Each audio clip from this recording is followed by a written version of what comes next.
지난 주말에 추모제에 이어서 오늘 오전 11시에는 국회 추모제도 열렸습니다.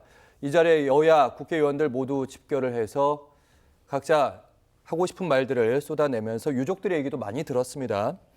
그리고 각 당의 대표 얘기들도 좀 들어보도록 하겠습니다. 각자 일정들이 있었습니다. SNS상으로만 메시지를 남겼는데 한동훈 국민의힘 대표는 이렇게 얘기했죠. 이태원 참사를 둘러싼 말의 파편들이 국민 마음에 생채기를 내고 있다. 비극적 참사가 재발하지 않도록 법과 제도를 정비해야 한다. 앞으로 어떻게 해야 된다. 이 부분에 방점을 찍은 거고요. 이재명 더불어민주당 대표 역시 SNS 159개의 우주 무너진 지 어느덧 2년. 그날 국가는 없었고 막중한 책무를 다하기 위해서 앞으로 노력할 것이다.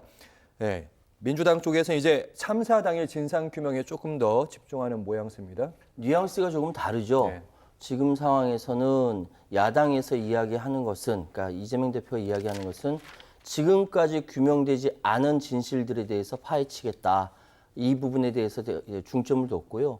그리고 한동훈 대표는 지금 법과 제도의 미비이니까 이거를 다시 완성시키겠다라고 이야기를 했습니다. 그런데 법과 제도가 완성되기 위해서는 현재 벌어져 버린 이 사건에 대한 진실 규명이 중요하지 않습니까? 근데 여기에 대해서 마땅히 책임져야 할 사람들이 여전히 그 자리에 앉아 있는 것에 대해서는 유가족들을 비롯해서 많은 사람들이 이해를 하지 못해요.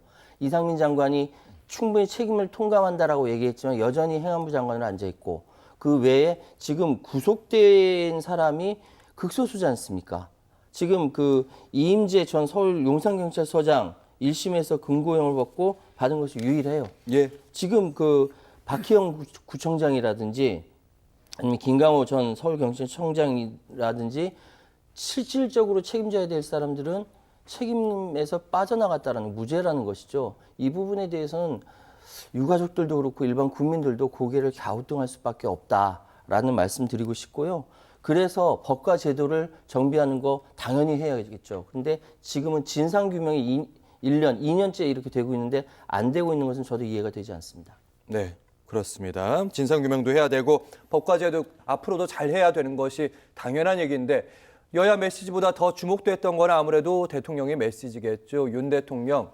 원래 이태원 참사 1주기 때 그러니까 작년에는 서울의 모처에 있는 교회에 가서 참모들과 함께 예배를 드렸던 기억이 좀 납니다. 그리고 당시 1주기 추모대회가 있었는데 그건 이제 정치적인 집회로 변질된 거 아니냐 그러면서 불참을 통보했는데 오늘도 일단 메시지를 내긴 했습니다. 그럼에도 불구하고 유가족들을 좀 만나는 게 어땠을까 하는 생각은 들었는데 메시지 일단 어떻게 보셨어요?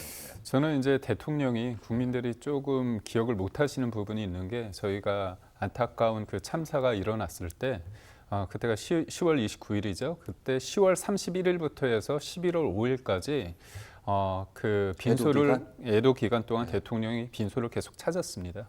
그리고 대통령이 조계사 찾았을 때도 말씀을 하셨고 그다음에 교회 가서도 말씀하셨고요. 수석 비서관 회의 때도 얘기를 해서 국민 생명과 안전을 책임져야 할 대통령으로서 굉장히 비통하고 죄송한 마음이다. 유감 표명을 했습니다. 물론 유감 표명을 했다고 해서 다 끝나는 게 아닙니다. 저는 기회가 있을 때마다 대통령이 하시는 게 맞다고 보고요. 다만 그 부분이 성이 안 차더라도 그래도 또 그걸 다시 또 정치권에서 그거를 또 쟁점으로 하는 부분은 좀 다르다. 왜냐하면 사과나 유감 표명을 엎드려서 절 받는 건 아니지 않습니까? 저희가 해야 될 부분은 해야 되는 거고요. 이 부분에 있어서 지나치게 정쟁적으로 보는 거는 조금 잘못됐다고 보고 다만 이제 법과 제도 부분에 대해서 한동훈 대표가 얘기한 것 중에서 말씀드리고 싶은 게 뭐냐면 사실 그 용산구청장 관련해서 왜 책임이 없느냐 그런 부분이 많이 지적을 받았지 않습니까? 근데 사실 그게 보면 그 이른바 축제를 실질적으로 주최한 자가 없을 때 상황이었거든요. 예. 그렇기 때문에 이게 적용이 안 됐습니다. 그래서 그런 과정 법의 미비점을 이제 바꿔야 되는.